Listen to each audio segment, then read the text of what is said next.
नमस्कार दोस्तों, welcome to an academy के इस यूट्यूब प्लेटफॉर्म पर आप सभी का स्वागत है। कल जब से एग्ज़ाम कैंसिल की सूचना मिली है तब से बहुत सारे छात्र उदास भी हैं।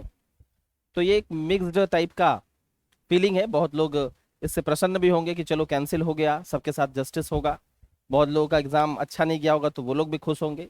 और बहुत लोगों का एग्ज़ाम अच्छा होने के बावजूद नहीं हो रहा एग्ज़ाम, उसके लिए वो लोग दुखी भी होंगे। तो एक मिक्स्ड फीलिंग है, लेकिन सबसे बेहतर बात यह है कि आयोग ने एक कड़ा डिसीजन लिया और कड़ा डिसीजन लेने के बाद इस एग्ज़ाम को फाइनली कैंसिल कर दिया गया है। तो अब आने वाले दिनों में सीडीपीओ का भी एग्ज़ाम है। तो अब आपको मैं यहाँ पर बस ये बताने का प्रयास कर रहा हूँ कि अब आप लोग को तैयारी जो है वो बिल्कुल डिसकंटिन्यू नहीं करना है, क्योंकि आपने देखा कि ये कमेटी जो आयोग के द्वारा बिठाई गई वो 24 घंटे के अंदर उनको रिपोर्ट देना था, 24 घंटे में, और 3 घंटे के अंदर ही सब कुछ हो गया।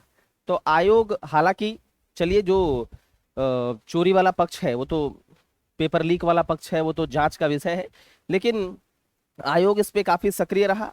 अगर स्टूडेंट की बात देखें तो आयोग ने स्टूडेंट के हित में ही फैसला लिया है। हालांकि इससे बहुत सारी जो सवाल हैं वो खड़े भी होते हैं कि अभी तक ऐसा आयोग के सामने नहीं आया था, बीपीएससी आयोग में इस तरह की बातें अभी तक नहीं आई थी, लेकिन फिर भी ये हुआ। तो ये सब बहरहाल ये सब जांच का विषय है, तो ये सब में जांच होनी चाहिए और जो भी इसके दोषी हैं उनको सख्त कार्रवाई हो, उनको सख्त सजा मिले। ये सब एक अलग विषय है। लेकिन अभी जो मामला है कि भाई बीपीएससी का एग्जाम डेट क्या हो सकता है, 67th बीपीएससी का अगला एग्जाम डेट क्या हो सकता है, इस पर थोड़ा सा हम लोग चर्चा कर लेते हैं कि क्या ये एग्जाम, बहुत लोग कह रहे हैं 1 वीक में हो जाएगा।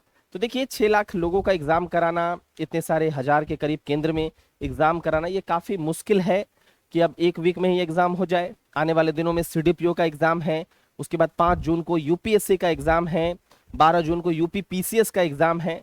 तो ये बहुत मुश्किल है कि आने वाले 1-2 वीक में ये एग्जाम हो पाएगा। तो मिनिमम जो ये एग्जाम हो सकता है वो कम से कम आज से ही अगर आप सोचेंगे तो लगभग 12 जून तक तो होना थोड़ा सा संदिग्ध है। ये कब तक हो सकता है ये भी एक क्या है, अनुमान ही है। तो ये मिनिमम इस एग्जाम को होने में कम से कम जो है वो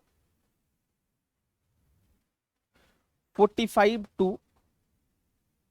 60 डेज कम से कम लगेगा। कम से कम ये 45 से 60 डेज कम से कम ये लगेगा। तो आप समझ सकते हैं कि ये जून के आखिरी हफ्तों में या फिर जुलाई के प्रथम सप्ताह में ये एग्जाम हो सकता है। तो 2 महीने का कम से कम टाइम, 1.5 से 2 महीने का कम से कम टाइम जो है वो आप ले सकते हैं। तो अराउंड लास्ट जून से लेकर और जुलाई फर्स्ट वीक अराउंड ये एग्जाम जो है वो कंडक्ट कराया जा सकता है। क्योंकि काफी टफ होगा फिर भी, क्योंकि 1 महीने का ही, 1.5 महीने का ही टाइम है, लेकिन फिर भी आयोग इस पर मुझे लगता है कि तेजी से कार्रवाई करेगा, क्योंकि उसको एग्जाम लेना है, जल्दी से जल्दी एग्जाम कंडक्ट कराना है। तो आयोग खुद भी तेजी में है। तो कहीं ना कहीं लास्ट जून से लेकर जुलाई फर्स्ट वीक तक जो है वो ये एग्जाम हो सकता है, ये संभावना है। तो ये पूरे तरीके से संभावना है, ये इसमें कोई बीपीएससी का ऑफिशियल नोटिफिकेशन नहीं है, ये संभावना बनती है। अब जहां तक बात है कि तैयारी आप किस आधार पर कर सकते हैं, क्या आपका बेसिस रह सकता है, तो जैसा कि आपने देखा कि देखिए आयोग जो है वो काफी पुराना करंट अफेयर्स पूछ रहा है। तो करंट अफेयर्स की जो बात है, तो करंट अफेयर्स भाई आप लोग इसमें देखिए, 12 दिसंबर को जो एग्जाम का डेट था उसी के हिसाब से करंट अफेयर्स अभी भी पूछा गया, कोई अपडेट नहीं किया गया। तो उसके हिसाब से आप समझ सकते हैं कि भाई आपको जो है समय है, तो आप 2020 का जो है करंट अफेयर्स इसमें पढ़ सकते हैं। 2020 के करंट अफेयर्स अगर बात करूं तो जुलाई 2020 के करंट अफेयर्स से लेकर आप चीजों को पढ़ सकते हैं। अगर जनवरी से पढ़ लें तो और बढ़िया है। तो आपके पास इतना समय है, अब जुलाई 2020 से करंट अफेयर्स आप स्टार्ट करिए और लगभग 2022 मार्च अप्रैल तक आप करंट अफेयर्स पढ़िए। तो ये जो आपके पास 1-1.5 महीने का समय बचा है, इसमें जो पुराना करंट अफेयर्स है इसको आप कवर कर लीजिए। इसमें जो पुराना आर्थिक सर्वे है 2021-22, 2020-21, ये सब वाला जो सर्वे और बजट है इसको आप कवर कर लीजिए। तो अब अगर आप सोच रहे हैं कि 2021 के करंट अफेयर से ही काम चल जाएगा, तो इस पेपर के हिसाब से आयोग ने आपको दिखा दिया कि वो 2020 का करंट अफेयर्स पूछ रहा है, और वो भी करंट अफेयर्स में डेट फैक्ट ज्यादा पूछे जा रहे हैं, बिल्कुल आंकड़े पूछे जा रहे हैं, किस तारीख को हुआ, यह योजना किस तारीख को आई, ये सब टाइप का सवाल आपसे पूछा जा रहा है। तो मेरे हिसाब से करंट अफेयर्स आपको जुलाई 2020 से पढ़ना चाहिए। आर्थिक सर्वे और जो बजट है वो दोनों साल का, पिछले साल वाला भी और इस साल जो आ गया है, ये दोनों पढ़ना चाहिए। कॉम्परेटिव स्टडी करनी चाहिए इसकी। और जो एग्जाम डेट है वो ये रहेगा, तो बहुत ज्यादा आपके पास समय नहीं है। तो जो हो गया, जो बीत गई सो बात गई, ठीक है। वो जांच का विषय है, उसको जांच होने दीजिए, लेकिन आप अपना समय बिल्कुल वेस्ट मत करिए। अब जो है वो सरकारी मशीनरी भी जो होंगी वो काफी सक्रिय होंगी, तो अब जो आपका एग्जाम लिया जाएगा वो काफी फेयर होगा। ये बात आप लोग सोच करके एग्जाम की तैयारी करिए।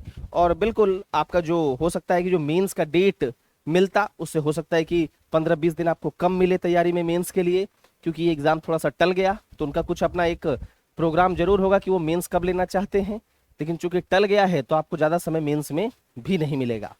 तो इसीलिए आप 45 से 60 दिन का टारगेट मान के चलिए। लास्ट जून से लेकर जुलाई फर्स्ट वीक के बीच में ये एग्जाम हो सकता है, ऐसा अनुमान है, ठीक है। और उसके हिसाब से आप अपनी तैयारी को करिए। जो करंट अफेयर्स जो बीत गया है उसको आप पढ़ सकते हैं।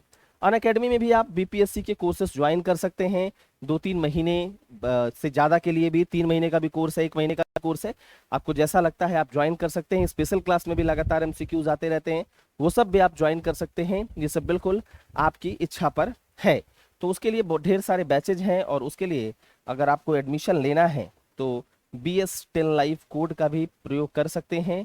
और साथ ही अगर आप देखते हैं तो आपको ये पता चलेगा कि जो बिहार सचिवालय का जो एग्जाम होना है उसके लिए भी बैचेज आ चुकी है। तो उन सभी में एडमिशन लेने के लिए आप BS10 लाइव कोड का इस्तेमाल कर सकते हैं।